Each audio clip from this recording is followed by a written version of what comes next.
remind people of just what happened here. There's a picture of the lynching that took place in downtown Dallas. There's a picture of the hunger strikes that took place, or the hunger protests. There's a picture of the memorial for Dr. King's funeral. All those things are there because we don't ever want people to forget, because we will never forget. So I encourage you to never forget, but I also encourage you to never stop fighting. So with that, I will turn over the microphone. I just want to say thank you for coming. And if the Spirit moves you to decide that you want to write a check to Paul Quinn College today, we are okay with that. All right? Let us all pray for the Spirit moving us. All right. Take care and thank you.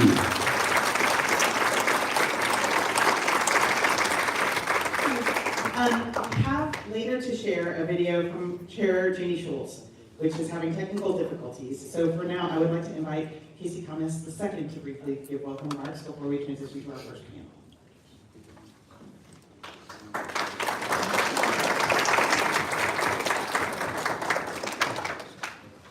Good morning. Thank you for being here. First, I want to take a minute and acknowledge our board and commission members. If you serve on any of our City of Dallas board and commission members, either stand or just raise your hand. We had a real nice luncheon for them. Don't be shy. You won't share what you got appointed now. Don't be shy now. All right.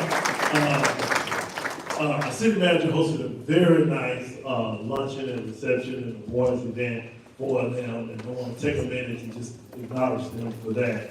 And then I would be in big trouble if I didn't take a minute, and all my friends who were Crimson and Green, to acknowledge today is the Founders Day for members of Delta Sigma Theta sorority. So we thank you for your service in these 100+ years. The City of Dallas is committed to leading with race to address inequity in all policies and programs that we do.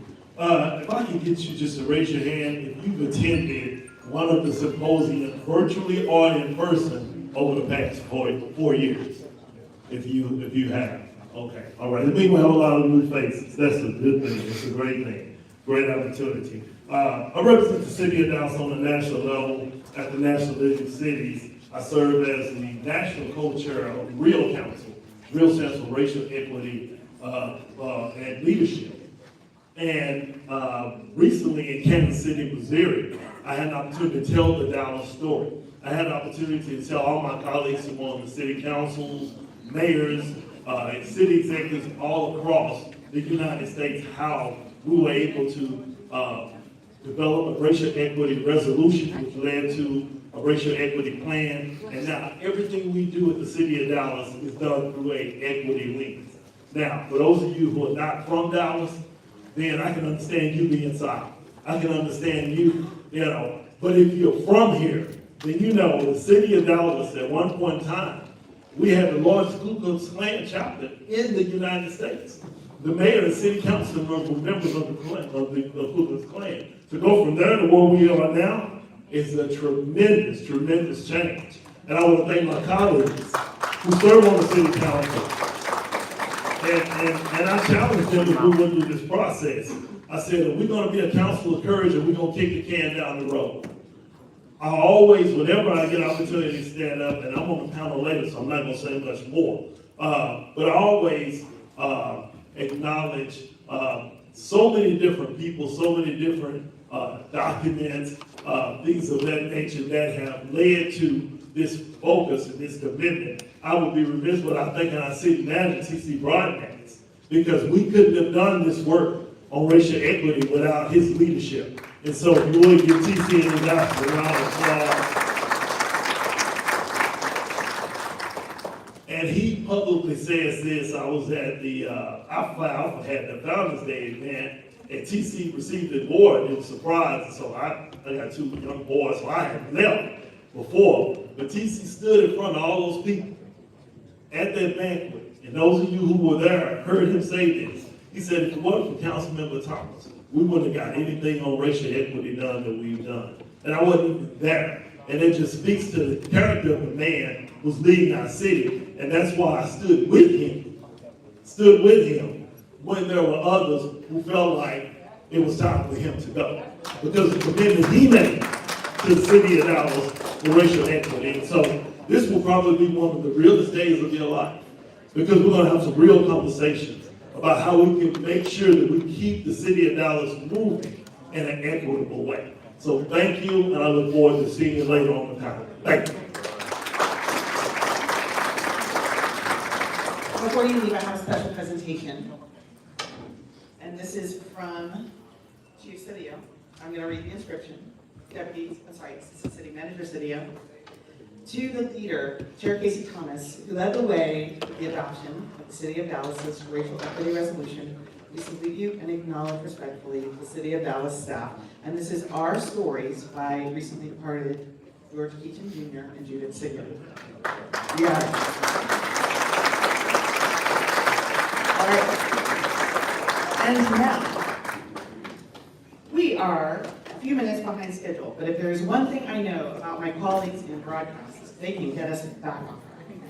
And it is my pleasure to introduce the moderator of our panel, Gilbert Bailon from KERA.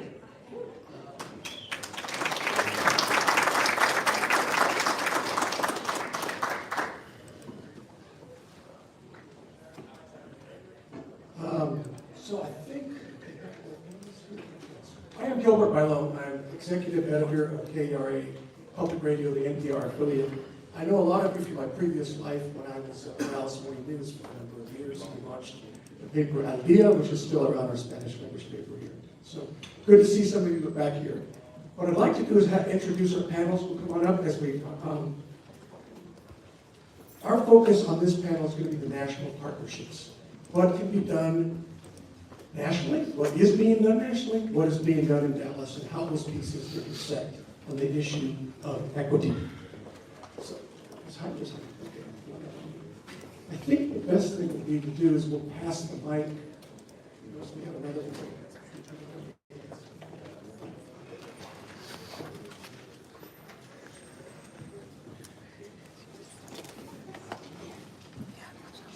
Okay, so on our panel, to my immediate left, is Elizabeth Reynoso, Associate Director of Living Cities in Washington, D.C.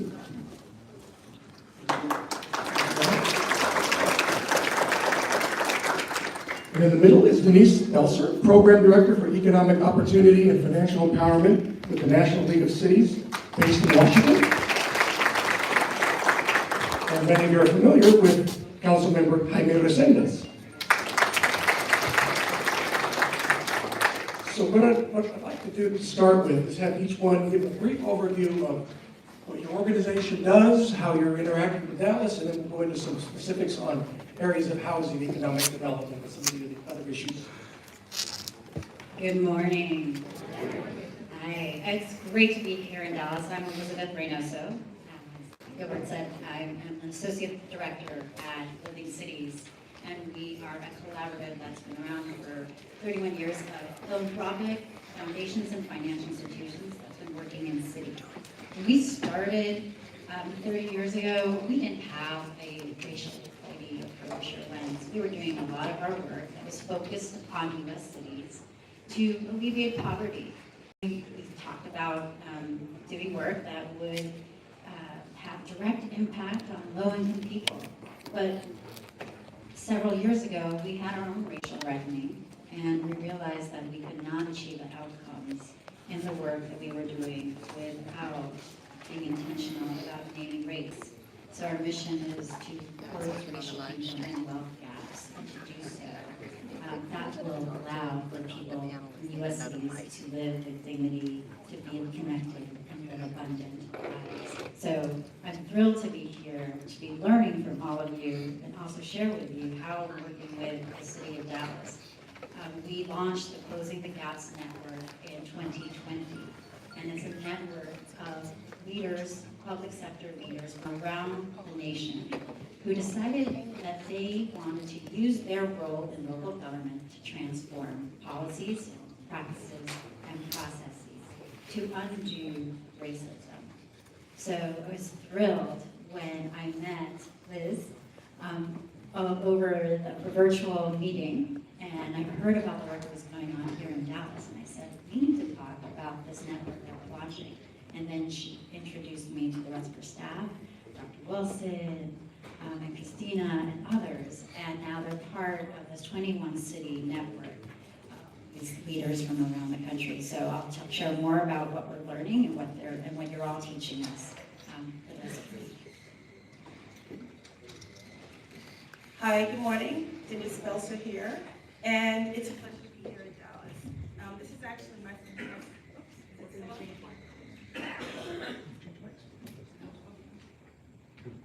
Okay, how's this? Yeah? Okay, so this is actually my first trip to visit a city since coming out of the pandemic. And the opportunity to come here, I couldn't pass up. One, I haven't had a chance to come to Dallas to do any work yet, right? I've been at NLC for a while. I've done some work in Houston, but not in Dallas. And I've been hearing more and more about the great work of Dallas. I've had a chance to meet Liz and some other staff from the city.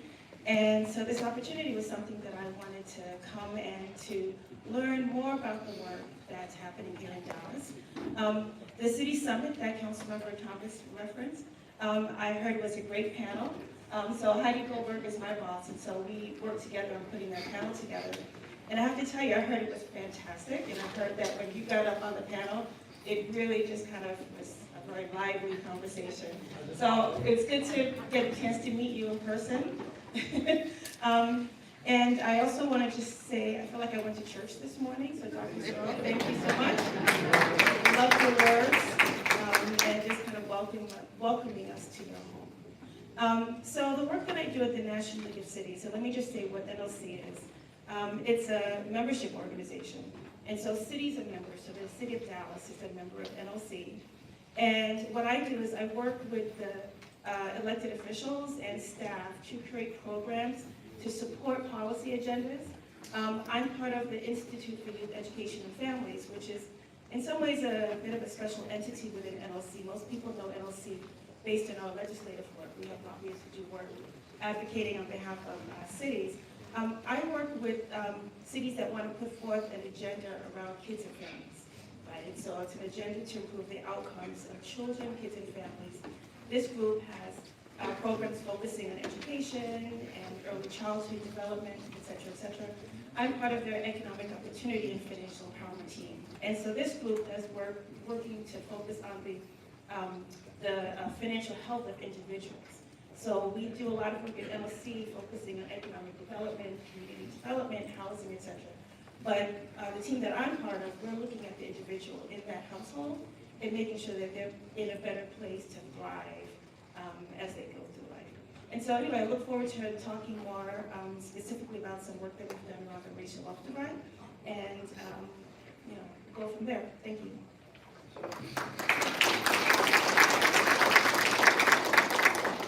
Good morning, everyone. My name is Jaime Resendez, and as stated earlier, I'm on the Dallas City Council, and obviously we are the policymakers for the city of Dallas, and the policies that we create encompass, you name it, from housing to economic development, transportation, public safety, potholes, trash, whatever you can think of, that's what we deal with. And obviously we try to look at those things from an equity lens as well. But I think it's also important for me to touch on my personal background to let y'all know kind of what has helped me or the perspective that I have as it relates to equity. So I grew up not too far from here in Southeast Dallas in Pleasant Grove. Yes, sir. But I like to tell people that I'm from the rich part of Pleasant Grove. Y'all know what I'm talking about, because there ain't no rich part of Pleasant Grove. So I'm a first generation Mexican American. My parents came here as undocumented teenagers from different parts of Mexico that met here in Dallas. And so growing up, they only have elementary level education, both of my parents, 6th grade educations. So growing up, there was never a day that they could help with homework. They had difficulties with the language. And once I got past the 6th grade, what did they tell me? And so that's just the environment that I grew up in. And this is, in the 90s as well, y'all know how tough the gangs and all that stuff were back in the 90s. And although I'm from Pleasant Grove, I did spend a lot of time in South Dallas. Some of my neighbors in the neighborhood came from Dixon, Park Road and all that stuff. So I'm very, very familiar with that area, as well as South Oak Cliff. My godmother lived over by Keith's Bazaar. So I spent a lot of time. I'm from Southern Dallas, South Dallas, 100%. And I grew up around some extremely talented, brilliant people, right? Who just didn't get the same opportunities as people from other parts of the city get. Unfortunately, I mean, 75217 is the zip code that I grew up in. It's a leader in the state of Texas in terms of sending young black and brown males to the penitentiary. So a lot of my friends have records of their felons, deceased, you name it, living in poverty. So growing up, I didn't know what I wanted to do. I just know that I didn't want to be poor. And when I would watch TV, I remember whenever I would see, doctors, lawyers, engineers, people that had an education, they never seemed to be broke, So I'm like, okay, in this country, the best thing to do is to try to get an education. How am I going to do that? I don't have scholarship money. My parents don't have any funds. So at 17, I decided to join the Army. I was still at Skyline High School. And this was before 9/11. I graduated in the year 2000. And so I ended up being shipped overseas, right? I spent the year in Baghdad, Iraq, and that was extremely eye-opening, right? Not just because it's a war experience, but after I came back, I didn't realize that it's like working class people who are in the enlisted ranks in the military for the most part. So we're the ones fighting these wars. We're joining the military and we don't even really have to. I should have been scholarships, I should have been going straight to college, I should have been done with my degrees at an early age. But it is what it is, right? I ultimately did go to law school. I was accepted to the University of Texas School of Law. Before I got there though, I didn't think it would be an issue because I'm like, I'm a hard worker, I've been around all kinds of people. But when I got to UT Law, it was culture shock to me. It was my first time being around wealthy people, my first time being around wealthy minorities, wealthy African Americans, wealthy Hispanics. And I'm like, man, I don't think it's a coincidence that I'm one of a handful of students at an institution like this that come from a background like mine. Because like I said, I grew up around some really brilliant people who could easily graduate from those schools, Harvard, Yale, whatever, you name it. But it's about access to opportunity. It's about access to resources. It's about paying attention to communities that have been long neglected. And so that's the experience that I have. That's the perspective that I try to use every single day with the decision making at the city level and even when I serve on the school board. So thank you so much for listening, but that's kind of the background I wanted to share. All right, so we know more about Elizabeth. Your area is a lot in wealth building, entrepreneurship, home ownership. We talked about not being poor. Talk about what your group works with, what you see in Dallas, some of the partnership and opportunities Dallas has in these areas. Sure. So in our work in Living Cities, we looked across all of the ways of wealth building, and we felt that because of our experience and because of the partners that we have on the ground, that we have seen that entrepreneurship or business ownership and home ownership are the two ways to build wealth and to continue wealth. And when we looked at the disparities, and it was always based on race in every community that we worked with.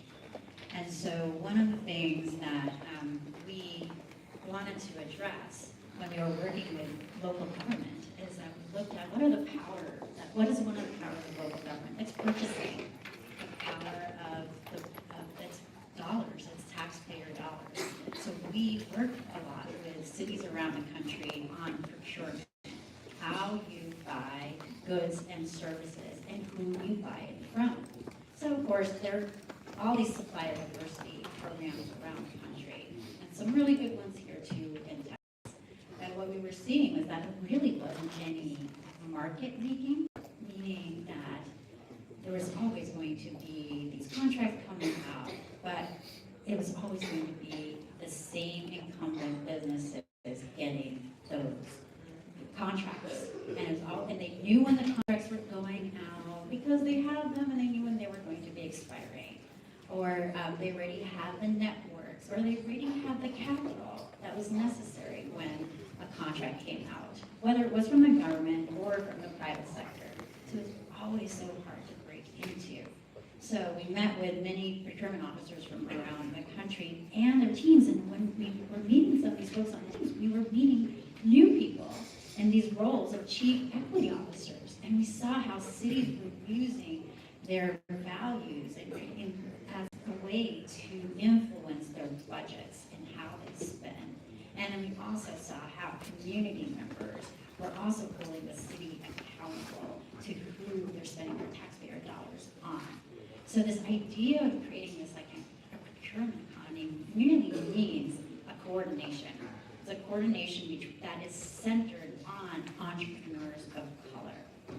And what we were seeing is there were all these entrepreneurial service organizations, there were all of these opportunities that were made known for contract and stuff like that, but there wasn't any coordination, and then there wasn't any capital being provided. So some of the things that I love seeing in the racial equity plan and the indicators are those efforts to be able to increase not just the number of BIPOC contractors that the city works with, but also the amount of those contracts. And some of the ways those things are done are very simple, but they take coordination, including, it's amazing that 42 departments are working together in the city. So when you think about these 42 departments also sharing what they're purchasing and when they're purchasing, it's a real opportunity to do some forecasting and to share publicly what your buying plan is, so that new and diverse entrants into the marketplace can come in and say, hey, that's a potential contract for me. I can get ready to get that contract. Or an opportunity for a contractor to say, I'm going to need to have more subcontractors underneath me, and I want to partner with others who are building their businesses. So these buying plans, forecasting, is a way of sharing information that the city has that really opens up the gates for opportunities and helps level the playing field, so not just a few know when the opportunities are coming out. So forecasting was like, oh, no big deal, right? You just pull together all these buying plans. It is really hard work to get that information from every single department, right? And those of you in City Hall know what that's like. You know what you're buying and all that, but just to pull it all together and then share it in a timely way. But I know that Dallas can do it. I've seen the city of Chicago be able to do it on a quarterly basis. But that is one way, just like sharing that information, but then also when departments are looking at their big budgets and they're looking at who's getting them, who's getting the contracts for those things, and they see, wait a minute, this landscaping contract could be done by like maybe not just one, maybe 5 different businesses, and some businesses we haven't reached out to. So let's talk to the Chamber of Commerce, let's talk to this community organization, let's reach out to people. That's all possible, and I'm hearing about some of the work they're doing here in Dallas with this, they call it defunding these contracts, so that it's not just one, you know what, it's really hard for the procurement office to want to do that, right? It's so much easier just to like work with one vendor, but when you have the values that are embedded in this racial equity plan, then you know what the outcomes could potentially be, not just for business owners, but the people that they're going to be hiring on those jobs from their communities. And then you get all of the philanthropic or private sector folks, the lenders and investors who know that that's what's happening in the city, and they realize that a lot of these businesses that are coming into these who have never gotten a contract before don't necessarily have the capital to be able to deliver on those contracts. But because you have a value that you don't want them to fail, you come on in with something like a mobilization fund. It's a fund that allows you to be able to give dollars to a business that has a contract, knowing that they're going to get paid because they're going to fulfill it, but maybe they don't have the money up front to be able to hire to get to fulfill the contract or purchase the goods they need for that new contract. So that fund gives them that initial investment that they need, that maybe because they don't have that family and friends money that had started up their company, like their white counterparts do, that they can then use those dollars to fulfill that contract, deliver successfully, and then be ready for the next one. So I'm seeing those types of things happening around the country, and because I see what's in this racial equity plan, in terms of entrepreneurship, I think those are really exciting opportunities now, and later on I'll be happy to talk about like why I think this racial equity plan is so important right now, when all of these dollars are coming through. You have the ARPA dollars, you have infrastructure dollars, you have a ton of money coming in, but because you have these values out there, these commitments out there right now, and all of these specific indicators, it's a real opportunity to be able to harness that and really need the community accountability, the community engagement that I'm seeing happening here. Thank you. Sounds like a lot of material for the breakout session about how the city is doing what you just described. Denise, with National League of Cities, you work with families. What are some of the things you are aware of around the country or perhaps here to increase economic mobility of families? What can city government and its partnerships with philanthropy do to increase that mobility? Great, thank you so much for that question. And let me just also say in terms of partner organizations, such as the one that Elizabeth is part of, bring such value to the work. So NLC, we kind of cast a wide net, and we cover a lot of territory, but we've got great partners such as Living Cities that can work on some of these issues. And so for certain topics, it's good to kind of have this ability to kind of tap different resources and different networks. And so as I'm listening to Elizabeth, it's really interesting to hear some of the insights that you have learned over the years. So anyway, so the work at NLC, and I'll start with kind of most recently. The National League of Cities put out a report on their racial wealth divide. It's called Municipal Strategies to Narrow the Racial Wealth Divide, which is a report that was lifted up in the panel that Assistant City Manager Liz and Councilmember Thomas presented.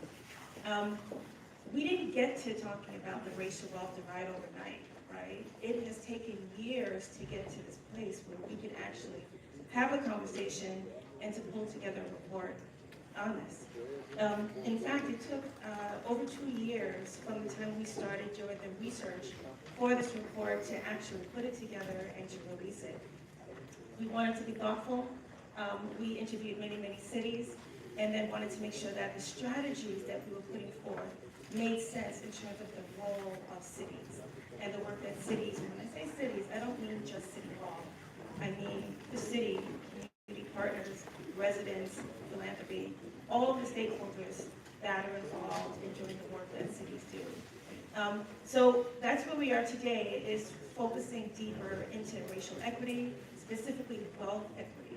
And the piece of wealth equity is important to NLC, to my team, because of our work focusing on financial security, right? And so we see that it goes hand in hand. So like I said before, we didn't get to this just yesterday. We started many, many years ago when the focus was on asset building and looking at home ownership, etc., and working with cities to figure out how to create asset building programs in their local communities.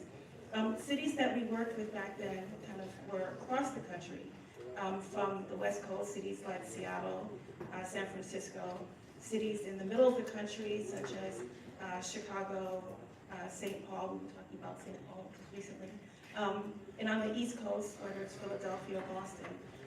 And over the years, what we saw is that they started to put in place these financial empowerment programs, starting with looking at EITC, and then kind of going from there to VITA, and then going from there to more advanced programs such as Bank On. And I don't know if any of you have ever heard of a program called Bank On. If you have, just raise your hand. Okay, so what's unique about Bank On is that the infrastructure of that requires partnership with banks, right? It's looking at putting in place second chance accounts for people who are either unbanked or underbanked. And so that system basically allows you to bring together stakeholders to talk about the issues that are important around people who are struggling to get access to certain services and programs.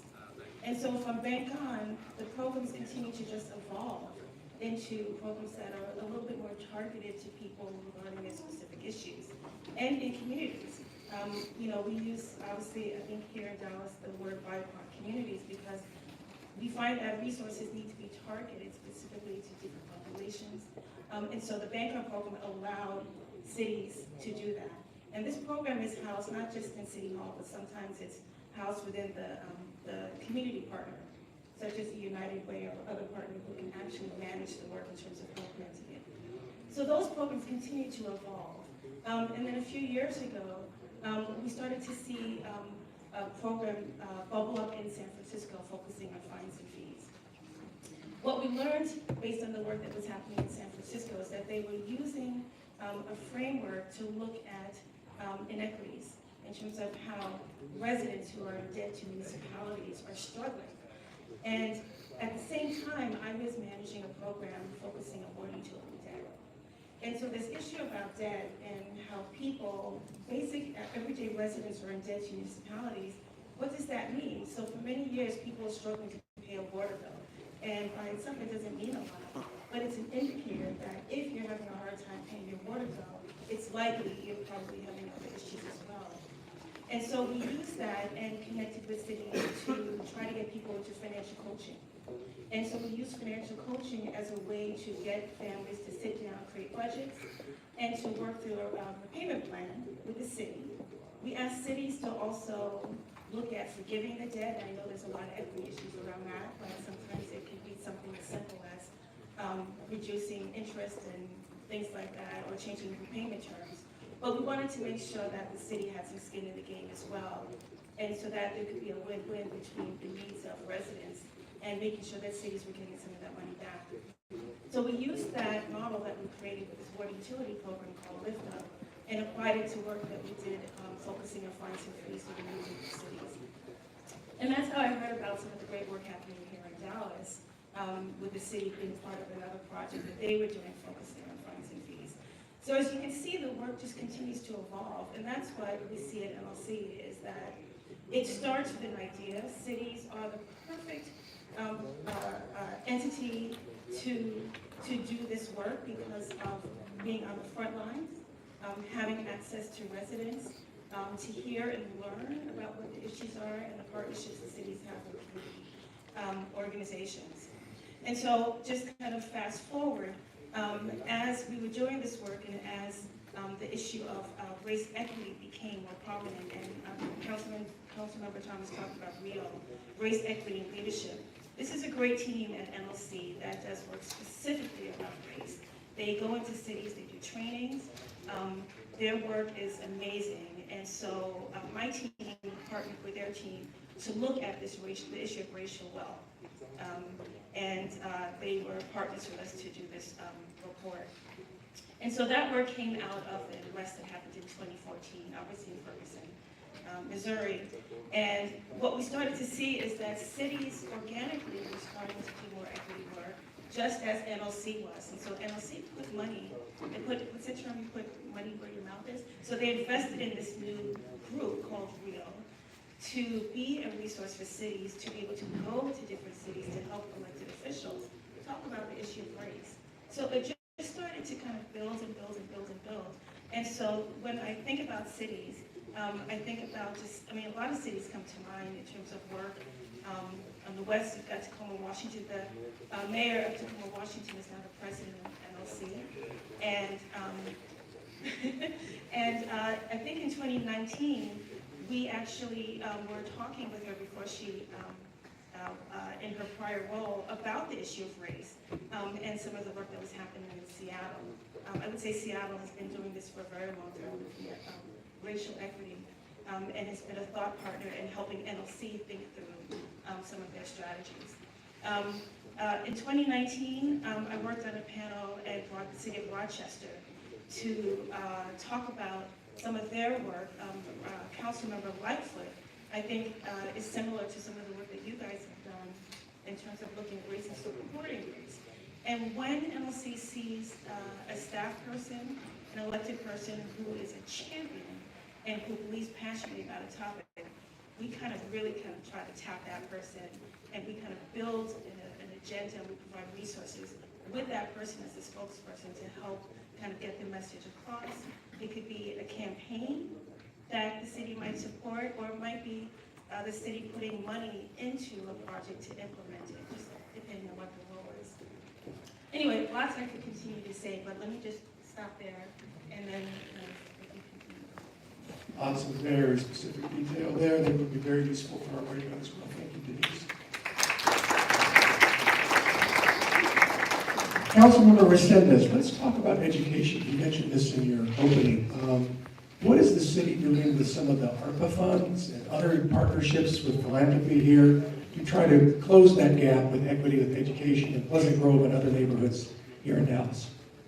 So what I can say about education, I see you looking at the questions there. So I served on the school board for like 3 years, and prior to serving on the school board, I felt like I was aware of like societal issues. That was something that I always like studied in undergrad, and criminal justice issues, and I was a fan of Tupac Shakur, who was a brilliant young man who was very, very conscious about what was going on in society. And then I used my surroundings again to just inform my thinking and my perspective. But when I was elected to the school board, it was really my first experience just with really learning how government impacts equity. And fortunately, there's a lot of initiatives that Dallas ISD was already doing and that I was a huge supporter of that have made an impact and have helped me continue to work on the city council. For example, the ACE program, the Accelerated Campus Excellence. I'm not sure if y'all are familiar with that, but I'm sure some of y'all are. So the district incentivizes the best teachers in the district to go teach at the most troubled schools. And so when that initiative began, I can't recall the exact number of schools that were failing, but it might have been around like 50 something or something like that.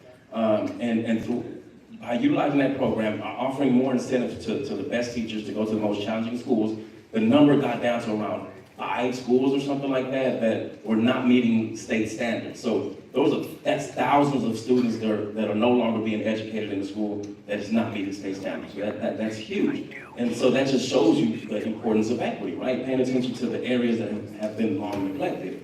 And another thing that I thought about when I was on the school board, and I didn't even think about this as I was running for school board, when you get in these positions, then you get the opportunity to analyze more things and see how you can make an impact. And one of the first things that I thought about and realized is that in Southeast Dallas, in Southeast Dallas County, there had never been a talented and gifted school, right? And so that's one of the things that I had advocated for, because like I said, I grew up around some really brilliant kids. And in my mind, I'm like, we can fill up a whole talented and gifted school with nothing but kids from Southeast Dallas. And fortunately, it takes leadership that's on board with equity initiatives. So fortunately, Dr. Hinojosa obviously is on board with those types of things. And the current superintendent as well, she was huge in terms of what happened after my advocacy for a school in Southeast Dallas.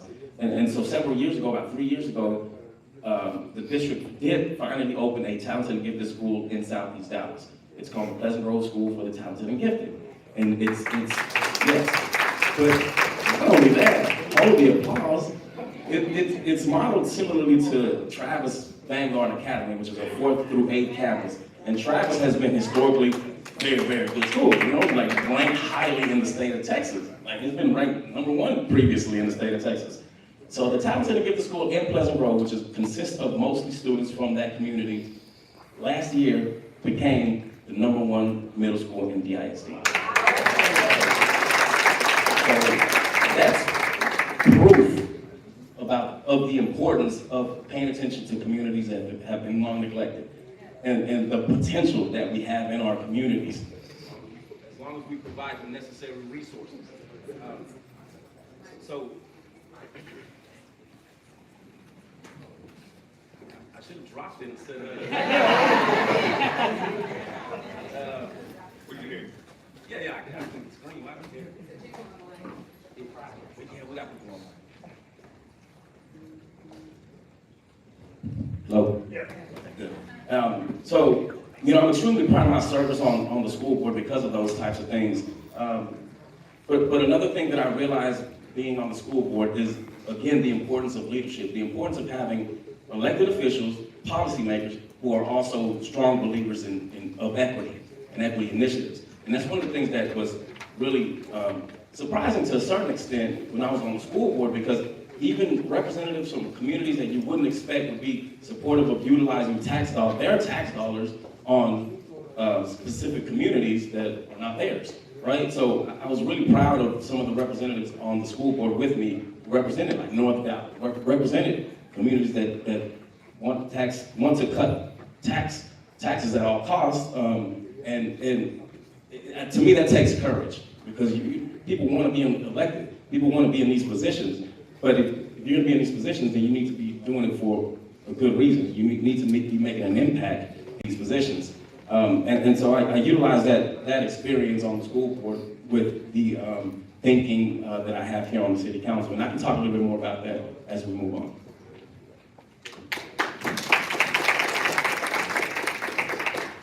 So there's $42.5 billion the city is allocated towards its racial equity plan. I know that was a hard fought budget item. Here from, well, Jaime, you're in the middle of that, but the others, nationally, what would you recommend? What would be some models or things that you see in Dallas that you think should be built upon with that money, and then also seeking philanthropy from the private sector to build upon this? Just, any of you just chime in here. Yes. So I know that in Dallas, you have like a guaranteed income pilot type program starting up, where it's like 250,000, 250 per month. Yes, that. So I know that that's going to build on what Austin did for this uplift program. And so guaranteed income pilots are the idea that you choose, you probably know a lot about this too, Denise from River, choosing families that would benefit from an influx of dollars on a monthly basis. So in Austin, what we were surprised to hear about, and wondering whether this is something you all can build on here, is that they did this program with 173 households that received $1,000 monthly for between March 2021 to 2022, March 2022. Within a year, 6% who were renting became homeowners. 48% reduced their debt, and the employment rate increased between 56 to 67%. All right, so those programs don't last very long because people are still thinking that the jury's out on whether they actually work or what people actually put their money towards. But when you have these pilots that are proven, and it's right here in the state, you all know it, those need to be invested in. So that's just one idea that I wanted to share from another city. The other thing that I'm seeing, especially now with an influx of funding, that could be built off of the investment that the city of Dallas is already putting into the racial equity, is with the infrastructure dollars. And I know it's hard, like, oh, how does the city really use it? But aren't you all like building some Dallas to Houston high-speed rail? Not yet? All right. But guess what? The money is coming now, and it's now time to prepare the businesses, the workers for these opportunities, and they have to be the same folks who have been burdened by not having that type of transportation, or not having the types of income that come from the jobs that are going to be coming when these dollars come through. So that needs a lot of coordination and partnerships. And just a few days ago, the Chicago Transit Authority and the Southeastern Pennsylvania Transportation Authority, SEPTA, two big transportation authorities that don't need to work with one another at all, signed a reciprocity agreement specifically so that historically underutilized businesses would be certified to work with them. So they know this money's coming through. Could you imagine if you are a Black entrepreneur founder who's been working on semiconductors, or has been working even on maintenance or on cleaning, when the transit authorities come out with their contracts, you could be ready for them. And then to know that you just have to fill out like one certification and you could work with 2 major regions. So just ideas there with the kinds of things that you're planting, with the work that you're doing, because I saw a lot of those like one-time and ongoing infrastructure investments that you're already making with your own dollars for the plan. And then one other thing I also learned that's related to some of this infrastructure money that's coming in is that there's this Texas Climate Jobs Project that realizes that there are 450,000 people in Texas that work in the fossil fuel industry and make up more than 3% of Texas' economy. And so there's a lot of opportunity to influence what happens with the dollars that are coming from infrastructure for those communities. So when you think about the businesses owned by folks of color that need the support to be taking advantage of those opportunities and need the connections to the lenders, to the investors, it's time to start now. And so one of the big things that we're investing in at Living Cities is we've been working with Black and Brown fund managers. There are folks who use dollars and invest them in things that might be considered risky, but for a return. So these Black and Brown fund managers are meeting business owners who have these great ideas, solutions for the marketplace that don't usually get funded like the way that others in Silicon Valley do. But they have these kinds of connections. And one example is I'm gonna get the name of the company owned by this woman, I think it's called Rose Gold, and she had this idea that there are folks with hair extension companies around the country, but they don't have a marketplace. So she tried to sell this idea of creating this marketplace online for selling hair extensions. And folks were like, what is that? I don't know. I kind of was like, who's that market? Who really buys that? Well, she found a fund manager of color who said, that is a huge business. That was smart. I'm going to invest in that, and her business went up. So same thing with another company that I think is also local here in Texas that works with hair and beauty spas and barber shops, and also created a platform so that folks could find the places to do their business and also to work with, and sell supplies. So these marketplaces that are being created by these disruptors are not getting funded by the same, like the old boys network that exists when you go off to Silicon Valley. They're being funded by Black and Brown fund managers, but those fund managers need dollars. And so one really good friend of Living Cities, Monique Woodard, just announced her $17 million fund that she is using to invest in the fact that the demographics are changing around the country, and so are the people with the solutions. And so she's investing in that. And then there's this other woman, I'll leave it with this, Kim Fulson from Founders First, who's using revenue-based financing as a way of supporting small businesses. So revenue-based financing, like a blend of debt and equity that bases your loan repayments on your revenue if you're a lender. So it fluctuates based on whether you're making money or not until you're able to repay your initial loan payment. So it's so responsive, but it seems so like common sense. But you need these ecosystem players to be in the community and working together and trying to be centered around the values, and which is why, once again, having this racial equity plan out there, having the kind of folks you have here in the room, making this connection with those same values and going towards those shared outcomes is incredible. Incredible. For a city this size, and to have this kind of engagement that you're having, and have had all these years, and also the acknowledgement of history here, that is incredible. I've seen it in smaller cities. Yeah, it can happen there sometimes, easier. But for Dallas, the ninth largest city, to be able to be doing this, you guys are really awesome.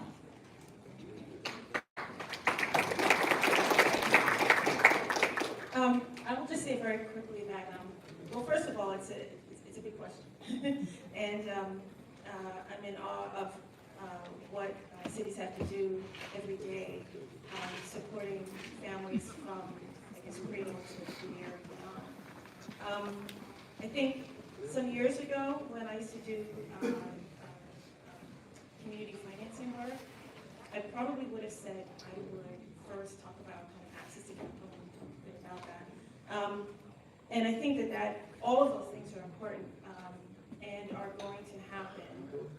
The thing that I think I don't hear as much about is looking at a person's household balance sheet, right? This is an opportunity with money that didn't exist before to fill the gap, to put programs in place that is going to improve the financial security of that individual person. So when I say that, I'm talking about looking at children's savings account programs, right? This is an opportunity to seed those accounts with monies that were not there before. In the past, those funds were seeded through philanthropy, and sometimes the city treasurer's office might have a fund and access to some monies to put into that account. I think about the guaranteed income program that you talked about, and seeding those programs. It was kind of high in the sky some years ago, but more and more, I think 50 cities now are experimenting with those programs. And so the money's coming through the federal resources now can really kind of get some interesting things there. And then on the other side, I think really looking at debt. A number of organizations, Aspen Institute, NLC, others have looked at this issue of debt. And it's hard for a person to really move forward when they're saddled with debt. And again, debt to municipalities is small, but it's an indicator. So it has bigger debts, whether it's credit cards, student loans, et cetera, et cetera. Trying to deal with that, if you can kind of clear some of that from a person's kind of day-to-day living, because families are struggling, people who are in debt and they're struggling, and they're trying to kind of think through how do you go forward. If you can help them with that, then I think that you can kind of change the trajectory a little bit. I did a blog some years, not some years ago, maybe last year, it feels like some years ago, about using ARPA dollars to look at forgiving debt for families who are struggling. And this is something that was not feasible before, but it is something that's feasible now. So I would encourage cities to kind of think out of the box a little bit. And I know the city of Dallas is already there and doing some of that great work. So I'll. Yeah. So I'd say three things: infrastructure, infrastructure, infrastructure. SMU came out recently with a study that highlighted the infrastructure desert in southern Dallas and just throughout the city of Dallas. And I used to think that education was the foundation of society, but the more that I've been involved in this work as a policymaker and now on the city level, to me it's about infrastructure and housing. Yeah. Because housing policy impacts education policy. If you have high concentrations of poverty, guess who's going to get that school? So we need to be focusing on mixed income communities, but infrastructure is the foundation of it. And the reason I feel that way is because if you improve the infrastructure, right, you improve people's quality of life, you improve people's streets, you add walking trails, you add biking trails. Those are positive things, and people want to live around those amenities, and jobs want to be where people want to live. And so that's economic development. And economic development, when people have better access to resources and being able to climb the socioeconomic ladder, that improves public safety. So to me, all of that is tied together. And when I think about the education side, I think it's easy to say, hey, let's make sure that we invest in these schools and these children who have been long neglected. It's easy because you're talking about education, it's children, it's so easy. On the city side, though, I think the justification that I use is public safety. And if you invest in these communities and you improve people's homes, their property values go up, then guess what you're doing? You're relieving the burden, the tax burden for people in North Dallas. 85-something% of the tax base in our city is north of I-30. So those are the justifications that I use, and I think moving forward we need to continue to look at that. With Southeast Dallas, some of the initiatives that I have, one of the things that I think, and I've talked to the city manager about this as well, I think it's important for us to look at the opportunity to not only look at the property that the city currently owns, but also look into acquiring properties. That way we can have more control over what happens. And so that's kind of a few things that are going on in Southeast Dallas in the district that I represent. We improved infrastructure in I'm not sure how familiar some of y'all are with the Bruton corridor between Masters and St. Augustine. Historically been one of the most crime-ridden and dangerous intersections in the city of Dallas. If you go look at the Red Cloud area, the Red Cloud neighborhood, if you grew up in the 90s in Southeast Dallas and you weren't sheltered from the community, you know about that area. It was a rough area, you go in there, it's like the Wild Wild West. But now if you drive through there, you see the streets look nice, they're brand new, the alleys, new lighting with Wi-Fi access. And so I'm also looking into hopefully acquiring a couple other pieces of property in that area to maybe do some housing, add some green space. It is a parched desert in that area. And obviously those types of things, again, people want to be around. It's economic development, and it improves people's health. It encourages people to get outside, do some exercise, get to know your community, and again, it's a public safety type of thing. And one of the things that I'm most proud of in the last 2 years, people wouldn't even think about this. District I represent, District 5, Southeast Dallas, is the second safest district in terms of overall crime in the city of Dallas. We've had the second least amount of crime overall than any other district in the city of Dallas. So I think that's huge. Housing, infrastructure, to me, that's the foundation. That's what we need to be looking at moving forward. We've got a few more minutes before we wrap, so let's do the same thing we just did with partnerships. City has many. What can they build upon? What are some things maybe being done outside of Dallas that could be important here?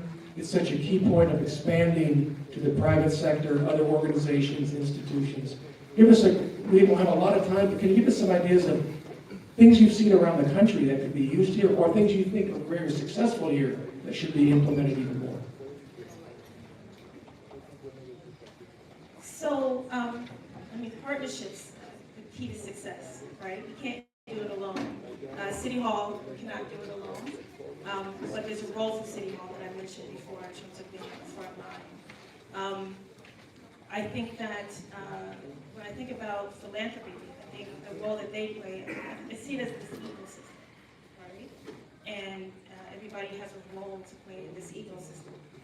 Philanthropy, they have the ability to kind of give you some money to test things out, right? And so they can kind of help kind of innovate ideas, and with grant funding, you can test out different things. And so we've been able to see cities exploring these guaranteed income pilot projects. That's exactly what's happening. When CSA started, it started out as kind of this test environment. So when I think about the private sector, I think about scale.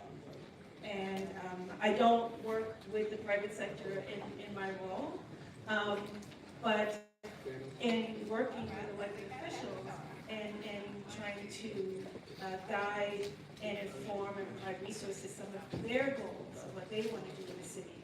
The private sector brings the level of scale to a program. So there may be apprenticeship programs, for example, that are looking to bring youth through programs, get them trained into the high demand sector. But through things like community benefit agreements, you can be sure that people are going to be paid living or above living wages and other things that cities view as important. And so the private sector, in working with private sector companies, if they buy into that, there's the opportunity, I think, for a broader scale and for better impact in the long term. And then lastly, I think community organizers play such an important role here. Again, even though cities are on the front line, it's the community organizations that are even more so on the front line. And I speak to that having worked for community-based organizations some years ago. And having those relationships with individuals, hearing and understanding, and lifting up kind of the issues and providing those initial resources that families need before even cities find out about them. And then obviously the federal government bringing the resources that Elizabeth talked about are important to grow and expand. But I do see that everybody has a role. Does everybody be nice in a sandbox? No. But I think that someone has to kind of take the lead to try to do that. And what I've seen with cities, in terms of the role of cities, in terms of being a convener, a champion, using the voice and the role of the pulpit to try to just kind of gather players together, I think is key. So I could continue that.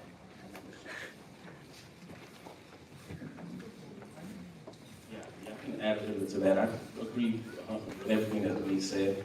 We can't do it alone. The city can't do it alone. None of us can do it alone. We need to work together, utilize our resources, leverage our resources to make a bigger impact. And one of the things that I can think of in terms of who we try to partner with is, I mean, the banks. You know, the city council recently passed a responsible banking ordinance, which requires any bank that wants to hold our tax dollars, which is hundreds of millions of dollars, to give us the information about the loans that they're making in underserved areas. Because people do need access to capital. Credit-worthy people need access to capital. That's going to help benefit all of us. People can start businesses. People can become homeowners. Homeownership is key. It's just foundational in terms of building wealth. You know, we need to continue to do that and provide people those types of opportunities. So when Lindsay and I were in St. Paul last summer, we were meeting with leaders from around the country, and we also got